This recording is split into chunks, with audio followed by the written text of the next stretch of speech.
More challenges came after finishing school and great advices for other applicants. This is part 2 of Chin's journey to PR.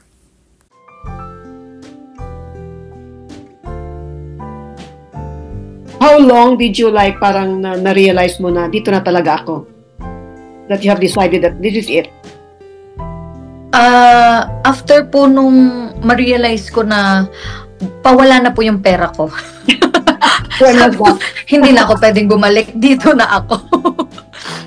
Kasi kasi po hindi po ako nakapag-work for a month. Okay. But good thing I was being assisted by my friend when it comes to utilities and all. Pero ako po yung nag-grocery para naman may ambag naman ako sa lipunan. So, nung na-realize ko po na I already parang gave in a lot for this one. Yeah. I was also demotivated during that time, but you were just so self-aware na you've already sacrificed a lot. I sacrificed my job na I loved my job kasi yung teaching and healthcare, those were my passion po. And for me to be working in a job that I love, it's hard. It was hard for me to let go of it, Yeah. but I did. And then almost a million yung i-shell out mo just to be here kasi with your tuition, and then yung ginastos mo during the process and yung gagastusin mo here, it's a lot for you to just shove it aside na sabihin mo na sige, uwi na lang ako. Pero yun po talagang mindset ko for the first 3 months, yun na hindi ko na kaya na uwi na po ako. Pero after that 3 months na nakapag-work na po ako, I was able to make friends na church family is a very very big help din po kasi sila talaga yung nag-aruga sa akin. I mean, they made me busy kasi I'm also into the church ministry. So they made me busy, and at the same time I have friends, and then you also have work na, so you don't have the luxury to be depressed anymore. Yeah, I mean, yeah. you don't have the luxury of time na maisip mo pa na malungkot dito and all, because you're doing a lot na. And also you have to be, kung makita mo yung sarili mo doon na parang ayaw mo na hindi ka na maka-decide kung gusto mo ba to, just always go back to the first reason why you decided to be here. Kasi yung reason ko po why I decided to be here is not for my own, because I was doing really good in the Philippines. Why would I choose to suffer here? Yeah. But in my mind, I was like, oh, kailangan to ng parents ko kasi very bad ang healthcare sa Philippines. I mean, also, you have to help yourself. Yeah. As much as others' help is important, you also have to help yourself out. Kasi nung demotivated po ako, naghanap po talaga ako ng way para ma-motivate. Mm-hmm. So, ikaw rin talaga ang makakatulong sa sarili mo. Tama. Mahirap talaga sa'yo kasi mag-isa ka dyan. I mean, wala kang family. Well, yes po. Siyempre, iba pa rin yung family talaga. When you came here po, you were with your family na po? Yeah. Tsaka marami kami dito. Oo. May mga kapatid din ako. Marami kami dito. Ano pang challenges mo? Challenges pa po, yung pinaka-challenge ko po talaga is like to find a path for me to stay. Mm-hmm. Kasi after nung naging drama ko nung pagdating ko, nung nakita ko din po yung snow, doon ko po talaga nasabi na, ay, maganda pala sa Canada. Pero, maliban po sa weather, because I really struggled with the weather po. Yeah. I had like burns in my knuckles. Okay. Kasi, as a Filipino who grew up in a tropical country, you don't know kung anong ibig sabihin ng dry dito sa Canada. Hindi siya humid, dry siya. Naranasan ko na pong maglakad sa snowstorm na ang hangin-hangin, and then it feels like -40. Na yung lashes mo po is already icy na siya, hindi mo na siya ma-open. And then yung kamay mo is parang puputok na sila. So yun po yung pinaka-struggle ko, na sabi ko, bakit parang every time nagigising ka to work, and then nakita mo na ang snow na naman, parang tatamarin ka na lang na lumabas. Tama. Weather here is really a struggle, especially when you don't drive. Yeah, yeah. And very good thing po when I already made friends, my friends would drive me kung saan-saan. Mm. Pero that would only be during weekends. Yeah, yeah. Pag weekdays po talaga, commuter ka po.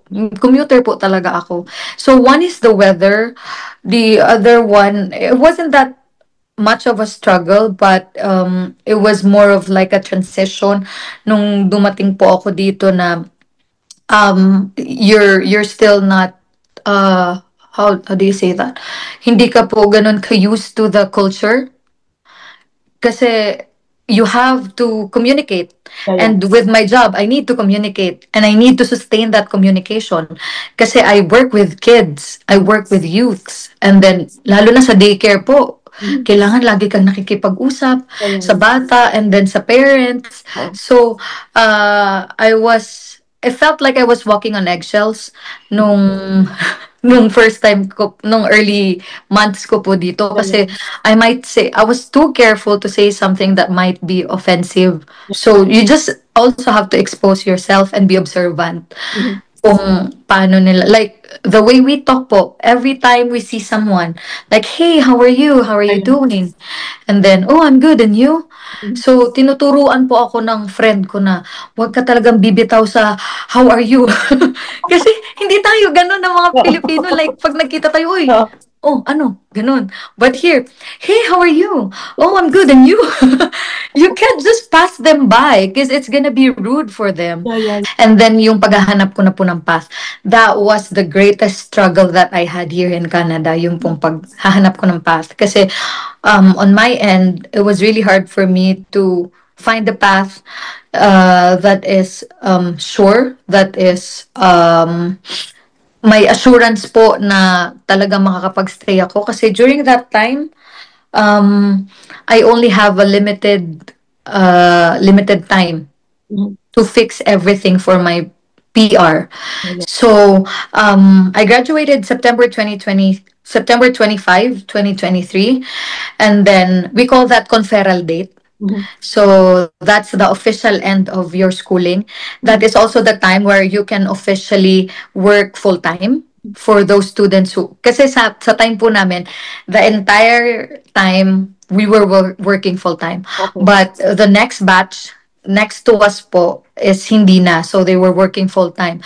So for those who are just working for 20 hours kasi student sila, the conferral date is the date uh, where you can start working full time kasi tapos na po yung studies. Yeah, yeah. So on that date too, you can apply for postgrad work permit. Mhm. So that's the time that you just need to wait for your papers na required for application of postgrad work permit, and then you can apply na po, you can file na, and once you apply, IRCC will send you like a receipt letter Mhm. confirming that they received your application, and by then you already have an implied status, Yeah, yeah. so you can work full time po.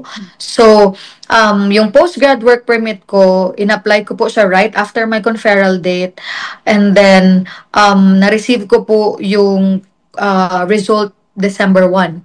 So December 1, Mhm. na-receive ko, meron akong 1 year of open work permit.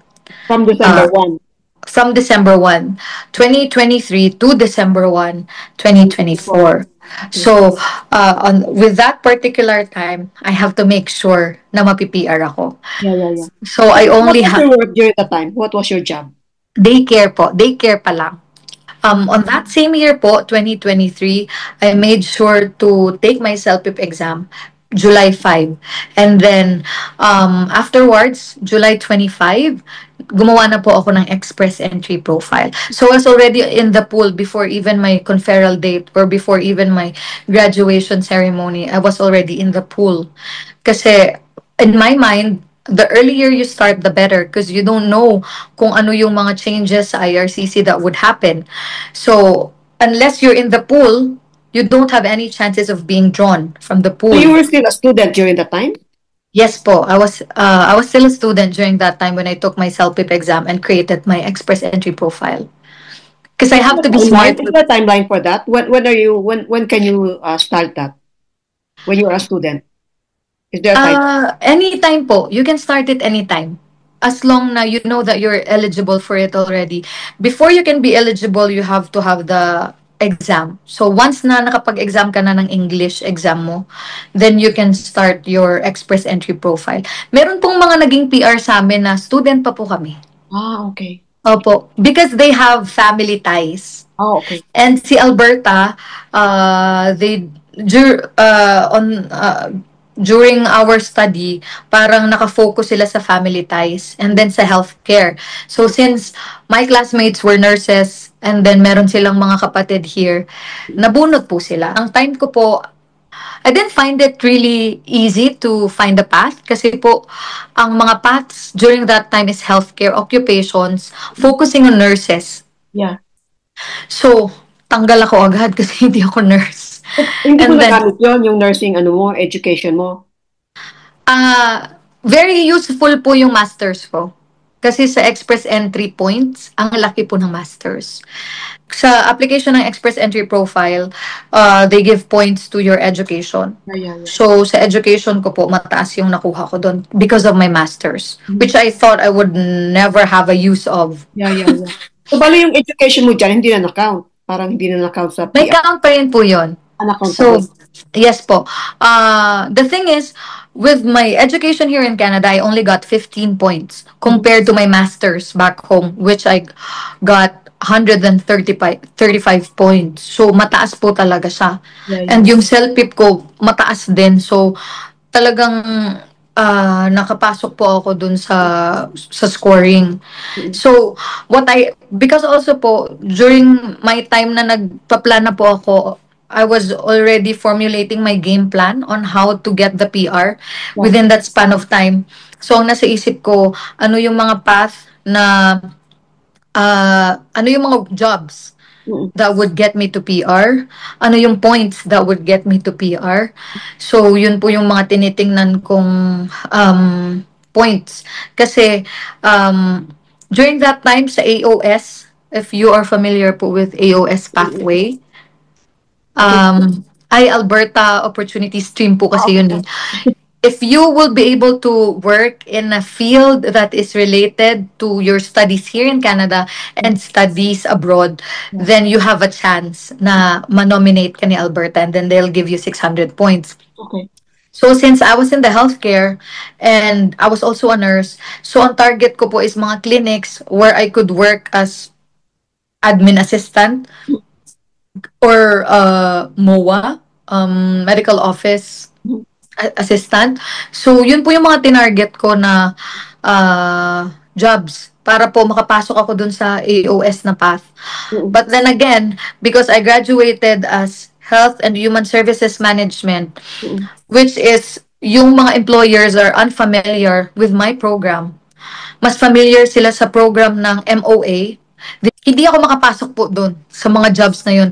I did send out my resumes. Like, every day po nagsisend ako ng resume. Hindi pa ako graduate. Nagsisend na po ako kasi ang target ko, by graduation, I have to be on that job already. Yeah. Pero, hindi po talaga siya nag-push yung job training, ang tawag doon, yung... OJT po. Wala po kami noon. Wala kayo noon? Opo, wala. Hindi po offered ng HHSM. Yes po. So, kaya hindi kami kinukuha. So, sabi ko, ang hirap. So, nagstay pa rin po ako sa daycare, but unlike now po, meron ng pathway for daycare teachers, mga early childhood educators, meron na po ngayon kasi nasa in-demand job na po sila. Pero during my time, wala po. So, I know that my job wouldn't help me out. So, kailangan ko maghanap talaga ng job. So, what I did was, nung close na talaga yung time ko, nag-review po ako for NCLEX. Pinagsasabay ko na po lahat. Nag-review ako ng NCLEX, nag-aasikaso ako ng papers ko, nagtatrabaho ako. Kasi wala pong wala akong pathway eh. Hindi talaga ako makakita. And I would just pray and pray every night, Lord, hindi ko alam kung saan ako pupunta. So, direct me on that path because I really don't know where to. You did not consult an agency or? No po, hindi muna. Hindi po muna. Kasi wala na rin po akong pera. Okay. ayoko na pong gumastos kasi I know from my friends Yeah. na they have to pay $5,000. Mhm. And then I also looked into Lamia po, yung Lamia, yung work permit for 2 years kasi it would extend your stay. Yeah. So nakita ko siyang, yun lang yung only path ko that time. So, trinay ko pong maghanap ng Lamia, pero wala din. And if you want, you can buy a Lamia for $10,000, which is, wala nga akong 5 kyaw, Yeah, 10 kyaw pa. Wag na lang, parang pamasahe ko na lang pauwi yan. sigurado pa yun? Tsaka hindi naman sigurado yata yun. May mga kilala po ako na na push through naman po nila. As long as you have experience on that particular job, then most likely ma-approve po yung Lamia. But then again, that's gonna be $10,000 and I don't wanna spend that much anymore kasi I already spent it with my tuition fees. Yeah. So, ayoko nang, mahirap na po ako noon eh. Ayoko nang mas humirap pa. Sabi ko, Lord, pananampalataya lang meron ako, wala akong pera. So, wag mo akong dalhin dyan sa need kong gumastos. So, yun po, trinay kong mag-review ng NCLEX because all my friends were reviewing NCLEX na. Yeah. So, lahat sila nakakakuha na sila ng invitations po from the province. So, ako parang, parang kailangan ko na rin mag-review. Yeah. So, pero nag-review po ako, na po yun eh, mga February na, nung hindi na talaga ako makakita ng Lamia. Kasi I was offered the Lamia in BC, British Columbia po. Yeah. My friend told me na may Lamia opportunity doon, but then afterwards, binawi ng employer. So, yun na naman, lugmok ka na naman, na wala ka na namang path. Kasi wala po talaga, Doc. Like, the only path that I have is my federal skilled work pathway. Yeah. Which I already knew it from the very beginning when I started my express entry profile. Kasi once you do your express entry profile, it will tell you which path you're eligible to. So, before I made my express entry profile, I already had that in mind na I have to take my CELPIP and I have to nail it. Like, I have to really get the perfect score. I don't know how I'm gonna do it, but I have to get that perfect score. Kasi nilaro ko na po yung CRS scores ko. Kasi may tinatawag po tayong CRS calculator na malalaro mo po dun yung scores mo. And when I did that, I found out na I will only have a chance if I really nail my English exam. And it's either you have a 0 or be a hero. That's the only opposites that you can choose from. Kasi I can't do CLB 9. It has to be CLB 10. It has to be perfect. Kasi yung score difference is really high po. Yeah. So, I was just really praying na sana ma-nail ko to because I really need a good score para magkaroon ako ng good chance sa express entry. Kasi the scores are really high. It's like 500 and stuff. And if you see it po sa draws, it would have been better for somebody to just take French class than be a student here. So, totoo lang po, that's what I realized when I was doing my application. Kasi, ang baba po ng score ng French. Yeah. It's just around 300. And scores in express entry na ibang path, aside from French, is 400 and above. So, if you see your profile, because you can see it in the CRS calculator, if you see your standing in your profile that you're just 300, better do French than go schooling. Kasi, Doc, the score that I got from my Canadian studies is just 15 points. Yeah. So, it's really not that much. And then, kung may family ka dito, you'll have another 15 points, but I don't have that. So, for you to avoid spending a lot, but still having a good chance in getting PR, then you can do French class and take French language exam. Kasi 300 lang dun eh. So, hindi mo na kailangang maghirap pa. Advice lang naman yan para sa mga sa mga sa mga taong nagbabalak na mag-student. But student path is not bad as long as you have a game plan in mind. Pero, You really have parang if you know now, yung experiences mo now, when you, Yes po. kumbaga nasa Pilipinas ka pa, would you rather apply PR from the Philippines? I would have rather done that na mag-apply na lang ng PR sa Philippines, Parang Doc, ganun. and just took French. Kasi it would save me a lot of money, it would save me a lot of time. Yeah. Kasi your age also has a say on your scoring. Right, So if you're already 30 plus, it starts to go down line. So the perfect score is 100 for a person that is not 30 yet. But for me, who has already applied and 33 na, I just got 88 points. So if you're bata pa, and then you can take a French class for a year and be really well versed with the language, I think it's not impossible for you to get 300 plus points if you have your masters also. Yeah, If you yeah. have your masters at home and you're 30 plus, and then you have a foreign scaled work for more than 3 years, just do French.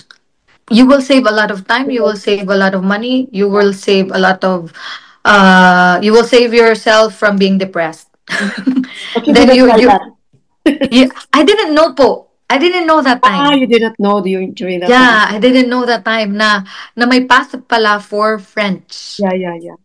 So ang alam ko lang is sa express entry is CEC and federal skilled work. So I wasn't aware of the French path. Dito ko lang po yan na-realize na grabe kung nag-French ako, hindi na ako gumastos ng milyon. When I realized it, I also tried to go to that path po na mag-French class ako. Pero I think I only have 6 months na lang. And I talked to my French speaking friend kung gaano katagal before I could be well versed with the language. And he told me na 1 year. So I don't have much time na. Yeah. So ang daming tumatakbo sa isip ko nun, Doc, like mag-NCLEX ba ako? Mag-French class ba ako? Kasi wala nang path. Nag-apply po ako sa Manitoba. Okay. During those applications, PA na po ako.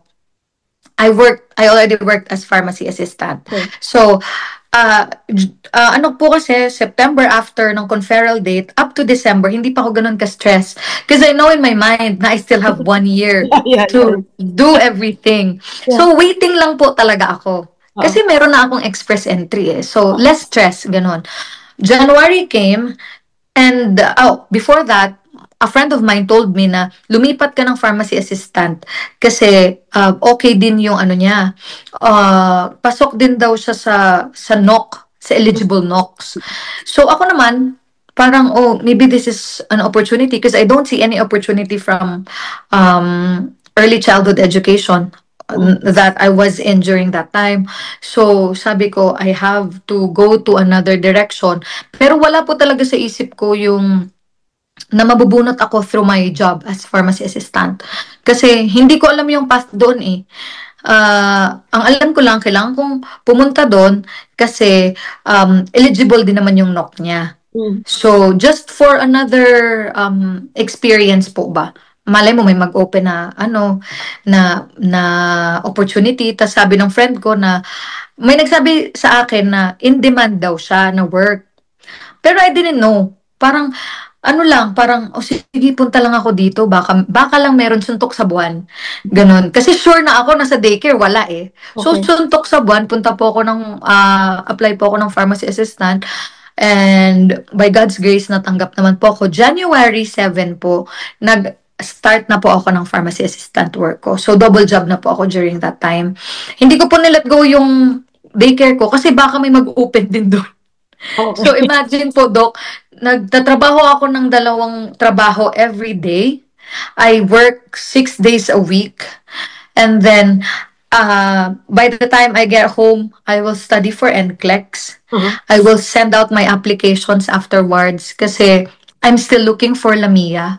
And grabe po yung sending ko ng applications ko. Anong ina-apply Like, mo dyan? Anong work ang ina-applyan mo dyan? pharmacy assistant po. Akala ko may work ka na pharmacy assistant. Hindi po, kasi I was trying to look for jobs that would offer me Lamia. So, meron pong mga maliliit po na butika, like mga pharmacists, na they would offer po Lamia. So, ang naisip ko na lang po, yun ang pinaka-safe sa time ko na makakuha ko ng Lamia so I could extend my stay kasi I only have like a little time. I did that po mga Feb na ganun sabay-sabay ko na po ginagawa. But then again, nag-apply ako sa Manitoba, sa BC, sa Nova Scotia, sa New Brunswick. Kasi like Atlantic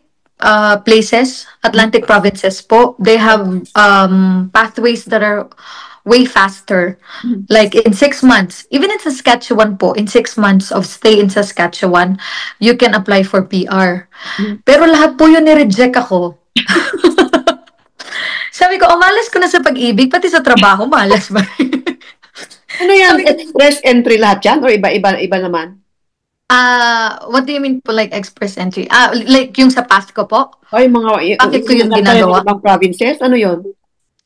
Ina-applyan ko po siya kasi with the possibility of getting a Lamia or with the possibility of staying in that province to be under their provincial program, nominee programs po. So hiwa-hiwalay na application yan? Hiwa-hiwalay po na application. Hindi po application ng express entry. Nagsisend out po ako ng resume ko. Okay. Opo, nagsisend out po ako ng resume ko kasi since in demand yung pharmacy assistant. For jobs lang. For job opportunities po. Okay. Like, if ever po, yung katulad po sa BC, nag-send out po ako ng resume ko doon kasi they have an opening for pharmacy assistant na magbibigay sila ng Lamia. Okay. Sa Manitoba, the same goes with Manitoba din po. And then with Nova Scotia, Saskatchewan po kasi is if you work there for 6 months, you'd be eligible to apply for a provincial nominee program. So, kung may work po ako doon sa Saskatchewan, and then makastay po ako ng 6 months, then I'd have the chance po to extend my stay. So, yun po yung mga tinitingnan kong ways. Kasi I was just into extending my stay since I don't have a path in mind. Yeah. Super stressed out na. Yung express entry na in-applyan mo, open yon kahit anong province na mag-invite sa'yo, parang ganon? Yes po, express entry po is like a federal tool na lahat po ng province, lahat po ng probinsya bubunot po doon. But when you apply po for express entry, tatanungin ka po niya kung ano yung province of interest mo. Okay. So you can click all. Okay. And also you can choose just the provinces that you're interested with. Yeah. So on my end po, I just clicked Alberta. Isa lang. Yeah, but I have a friend po who clicked like multiple provinces, and then she's here in Alberta, but she was nominated po by Ontario. Okay. So possible din po siya na ma-nominate ka ng ibang province if nakita nila na they need you there. So, pero pharmacy assistant job mo ang para na-consider? Yes po. Kasi I actually didn't know that path po was existing. Kasi nasa FSW po ako, Federal Skilled Work. Kasi meron po tayong tinatawag na CEC, yung Canadian Experience Class, na pag nag-work ka doon for 1 year, mag-create, may draw po sila na specific for that path po na may mga 1 year experience. Kaso hindi na po ako aabot dun eh. Kasi wala na po akong time sa CEC. So nandun lang po ako sa pool ng Federal Skilled Work. And hindi ko po alam na may path po pala na healthcare occupations. And then ang kinoconsider po nila is mga healthcare in-demand jobs. Nabasa ko na po yun, pero hindi ako masyadong naniwala. Kasi parang, ang dami ng resources, ang dami kong binabasa, ang dami kong nire-review just to make sure which path should I, safely take. Pero, nabasa ko doon na nurses are in demand, and then, ano pa ba yung mga nandun? Veterinarians, and then meron ding pharmacy assistant po. Nabasa ko lang siya pero hindi ko masyadong sineryoso kasi parang wala naman akong nababalitaang pathway ng mga pharmacy assistants. Ang nababalitaan ko po nurses. Oo. And that's what made me more anxious kasi hindi nga nurse ako pero wala akong clinical experience so hindi rin ako pasok. So may mga list sila ng mga in-demand jobs ng Alberta and then ng entire Canada. So magkaiba po yung list na yon. So nabunot po ako sa federal, sa Canada level ng mga in-demand jobs. Bali yung pathway ko po is healthcare job.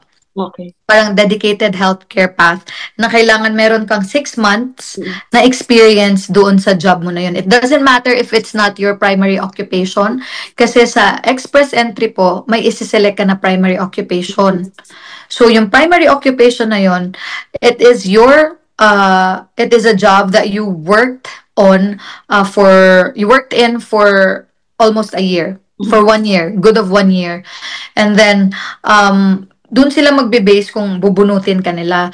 Pero dito po sa path ko, hindi sila nag-base sa primary job ko. Nag-base po sila sa current job ko, which is pharmacy assistant. And mind you po, Doc, God is very, very good kasi nabunot po ako, hindi pa ako 6 months. Days pa before po ako maging 6 months. Kinonsider po nila yon. So, guys, it is possible for you to be considered as long as your profile is updated and then nakita nila na malapit ka na. You apply for PR, 6 months ka na, then they will consider you. So ako po noon nag-start po ako January 7, nag-draw po sila July 5.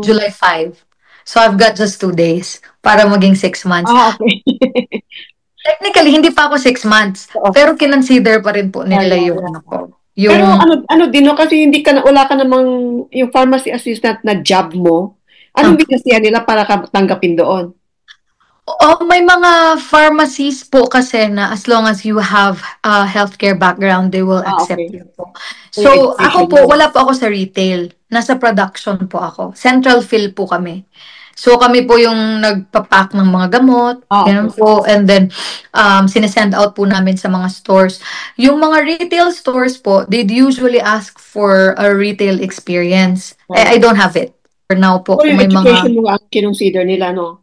Because you have yes po. Tsaka yung experience ko po, kasi nurse ka eh.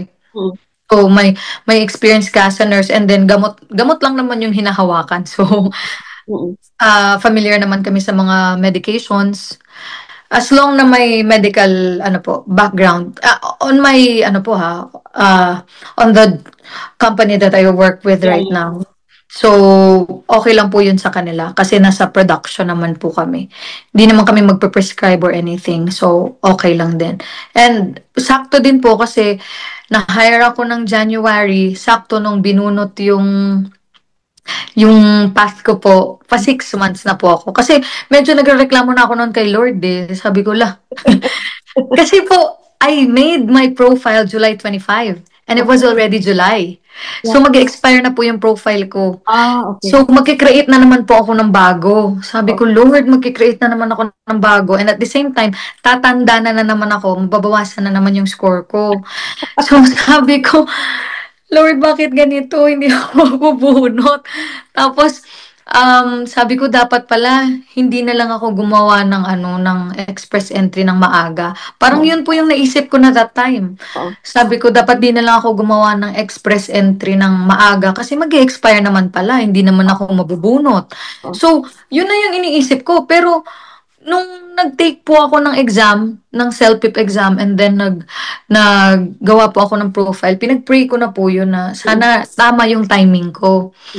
So, kung hindi din talaga ako gumawa, hindi rin talaga sana din ako nabunot kung hindi din po ako nagmaaga. So, ipag-pray lang talaga yung timing kasi even though, na timing lang din po talaga sa akin kasi with the time na meron po ako from September 2023 to July 2024, 3 beses lang po sila nag-draw sa path ko. Yeah. One is October, which is Wala. May profile ako pero hindi ako pharmacy assistant. The second one is February na Lang. 1 month pa lang ako, 1 month hindi pa lang. talaga ako papasok. Pasok sana ako sa score, pero hindi po ako pasok sa, hindi nila i-consider pag ganun kalayo. Yeah, 2 months, 1 Oh. month ka pa lang. One is Feb, and then the last one, last na po yun na chance ko. Last one, I believe, was July. Yeah. So, dun po ako nakapasok na saktong nag 6 months ako, and sakto na yung drawing score nila po is 445 lang. Ang baba. Mababa po yung dinodraw nila for healthcare kasi priority po nila yan ngayon eh. So, score mo. 474 po. Pasok ka So, talaga. pasok po talaga ako sa banga. So, sabi ko, buti na lang din. Pumasok na ako sa banga ng July kasi pabigay na talaga ako ng doc. Like, parang, kasi July na po eh. And Oo. December, I have less than 6 months to stay. Ayan. And I Yung don't know, PGWP mo, hanggang kailan? December 1 po. December. Apo. So, by December 1, I have to leave na. Kasi, pag hindi po ako nabunot nun, I had to leave na kasi wala na po akong status. Yeah. So, by my 6th month at work as pharmacy assistant, nabunot din po ako nagkaroon po ako ng ITA. Doon ko po na-receive yung invitation to apply for PR. And then, you will be given like 2 months to apply. So, I lodged my PR application by August of 25 po. Nilodge ko na yung application ko. And then, in-exhaust ko po yung time ko before I applied for a bridging open work permit. Bridging open Ba- work permit. Akala ko December 2024 nag-expire. Yes po. Bale, kapag nag-apply ka po ng PR, hindi ka po automatically implied na may status. You have to apply for bridging open work permit while waiting for your PR approval po. So, I can't apply for a bridging open work permit without a status. So, I have to apply it before my status expires on December 1. I realized that kapag nag-apply ka ng bridging open work permit, in 3 months magkakaroon ka na ng sigurado na magkakaroon ka ng result po if you're single. So magkakaroon ka ng result in 3 months. So if I applied earlier than November, kasi po nag-apply ako November 26 of 2024. It's like roughly a week before my status expires. Kasi mag-expire po ako December 1. So, kung nag-apply po ako kasi nag-apply ako ng August ng PR. Pag nag-apply po ako right away, so, natanggalan sana ako ng status ng August, September, October, November. By November po, lumabas na yung result ko, if ever. November or around December, lumabas na sana yung refusal ko. So, by December, wala na akong work. Oo. Hindi na ako pwedeng mag-work kasi out of status ako. So, it is more advisable for somebody to exhaust as much as possible yung status nila before they apply for bridging open work permit. Don't let yourself apply after your status expires because you cannot apply without a status. Kailangan mag-apply ka na may status ka pa, but exhaust your time. So, with me, I did it like 5 days or roughly a week before my status expires. So it enabled me to work as much as until February. Kasi doon na nila ako binigyan ng result eh. Na-refused yung bridging open work permit ko. So, nawalan ako ng status ng Feb po. Yeah, so pag nawalan ka na ng status, it's either you apply for reinstatement ng status mo, which is another money again, or you'll wait for your Eco PR. But I know for a fact na parating na yung Eco PR ko during that time kasi I already received my Portal 1 December. December 23. So parang pamaskong handog ni Lord. Ano yung Portal 1? What is that? So, when you apply po for PR, ang unang-una niyo pong matatanggap is the acknowledgement receipt that you have applied for PR. Yung acknowledgement receipt po na yun po yung gagamitin niyo to apply for bridging open work permit. So wag nilang iwawala yun. And then after that, ang matatanggap mo na is another update about your profile. Matatanggap nyo po yun. Portal 1 ang tawag po doon. Hihingi na yung ano nyo po, details nyo, yung address nyo, yung gaano ka katangkad, ano yung color ng eyes mo, mga personal ano po. Biometrics na tinatawag, yun ba yun? Iba pa po yung, oo nga, may biometrics pa pala, na magre-request pala sila ng biometrics. So when I applied po August, September 5, nirequestan ako ng biometrics. And then, hindi ka na po requestan ng medical, but I've heard a few people na yung iba ni-requestan ng medical, like yung mga bata po. Okay. Parang if you're applying as a family, yung bata parang nire-requestan po ng medical. Pero sa single, hindi po ni-requestan ako ng, for me po tsaka sa friend ko na isa, hindi rin siya ni-requestan ng medical. And then after po nung biometrics, yung portal 1 is magki-create po sila, may magre-review po ng PR application mo, and then kapag feeling nila is approved ka na, gagawan ka nila ng portal sa site nila. And then, with that, kailangan mo mag-provide ng mga personal information like your name, your eye color, your height, parang ganun po. Yun yung Portal 1. Nag-receive ko po siya December 23. So, sabi po nila, once you get that Portal 1, approve ka na. More or less But approved. yes po, technically approved ka, but the thing is, you just don't have the status of a permanent residence. Kasi I clarified it na, may Portal 1 na ako and Portal 2, ano na bang status ko?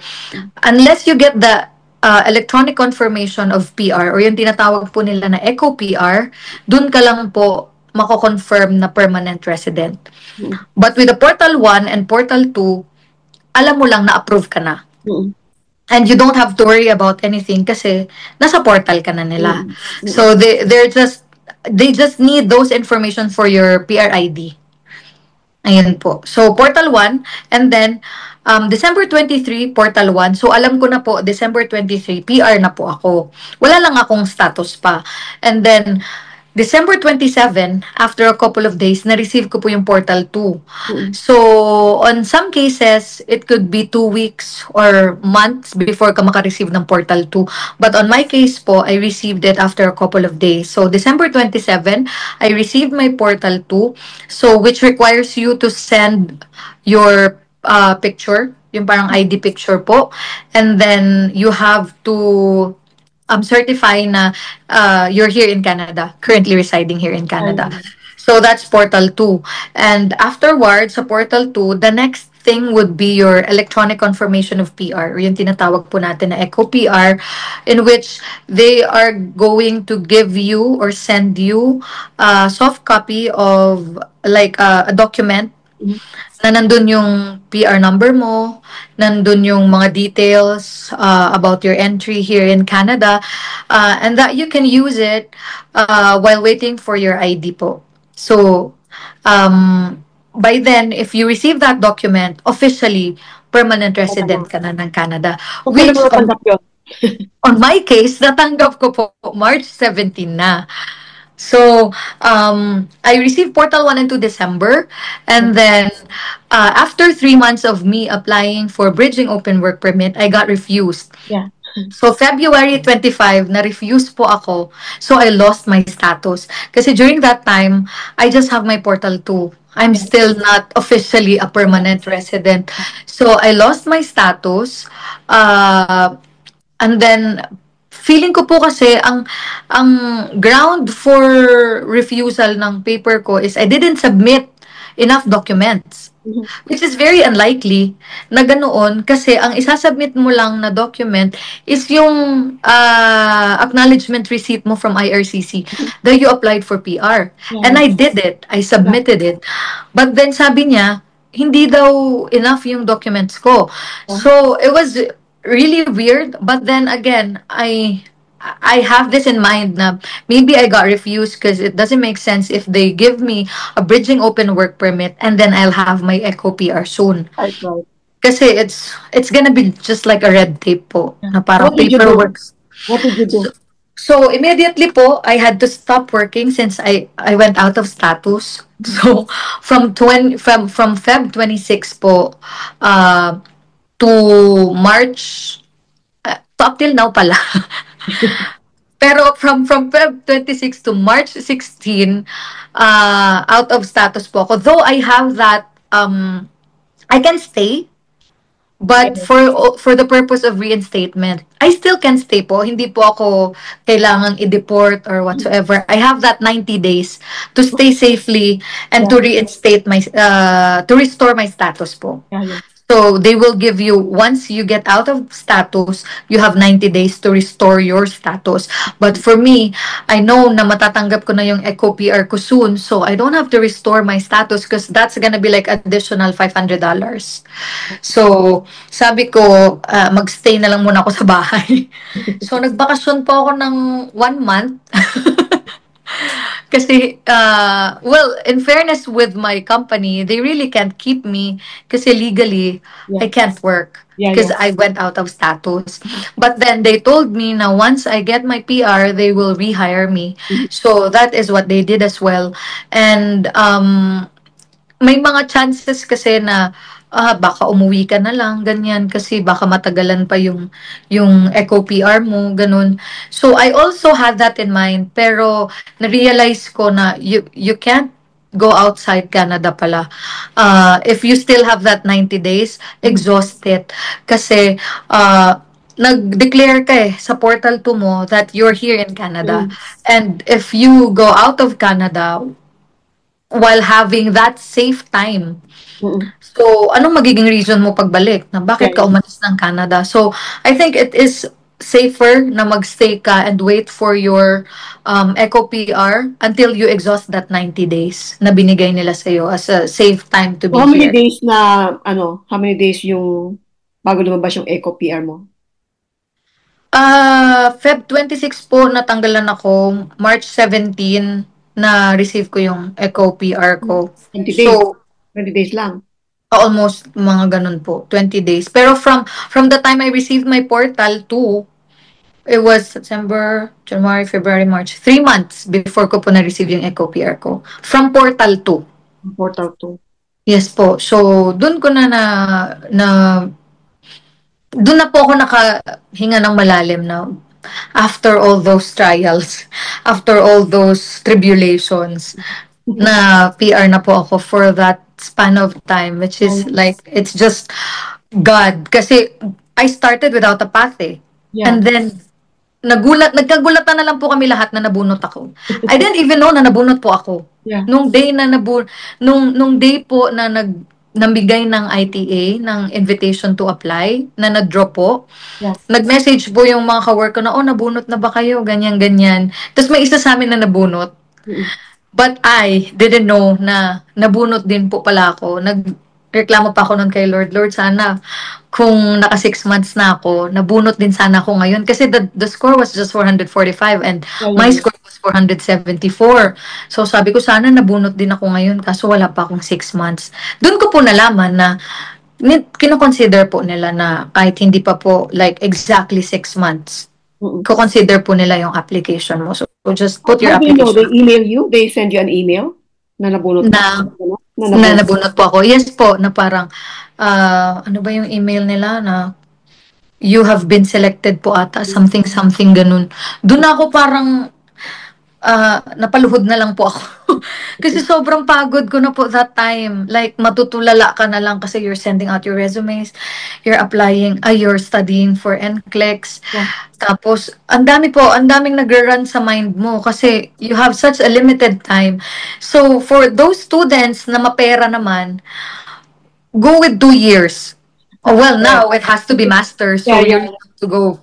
Yung 1 year is very limited yung time, no? Yeah, kung ayaw mong ma-stress, go for 2 years. Pero kung sakto-sakto lang yung kayamanan mo, go for 1 year and have faith.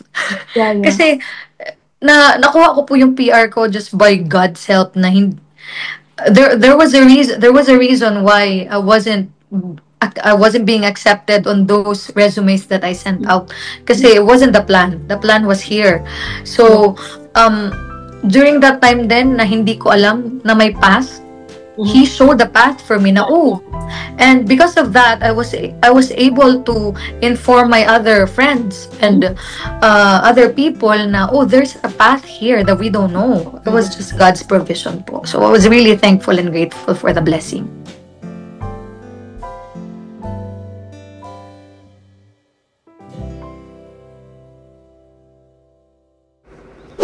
Please like and subscribe. Thanks for watching.